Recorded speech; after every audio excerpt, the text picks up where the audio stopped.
अस्सलाम वालेकुम दोस्तों। जंहिंजे बि घर में दीवारुनि में सेम आहे, कलर कोन थो बीहे, महीना बि कोन थो बीहे, उहे दोस्त असां सां राब्तो करे सघनि था। इंशाल्लाह ही रूम असां तव्हांजे साम्हूं तयारु कयो आहे, तव्हां हीअ ॾिसी सघो था। माशाल्लाह ही सेम वारी दीवारुनि जे लाइ फ्लैक्स पेपर आहे जेको बहितरीनु आहे ऐं 5-6 साल ही 7 साल आराम सां कढे वञे थो।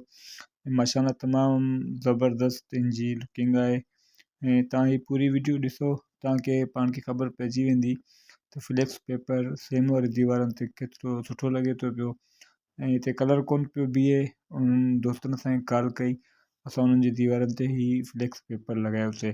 त हीअ सर्विस तव्हांजे पंहिंजे शहर हैदराबाद, जामशोरो, कोटली ऐं सिंध जे मुख़्तलिफ़ शहरनि में मौजूदु आहे। जंहिं बि भाउ खे ही फ्लैक्स वॉलपेपर लॻाइणु हुजे, हू सेम मां तंग थियो आहे, उहो असां सां राब्तो करे सघे थो। इंशाल्लाह तमामु बहितरीनु जो रूम ठही वेंदो। ऐं दोस्तों, असांजो सुल्तान होम डेकोर जे नाले सां शॉप आहे हैदराबाद, कासमाबाद ऐं जामशोरो में। त जेके बि दोस्त असां सां राब्तो करणु चाहिनि था पिया, असांजे पेज ते ऐं ID ते नंबर वग़ैरह मौजूदु आहिनि, उहो दोस्त असां सां राब्तो करे सघे थो।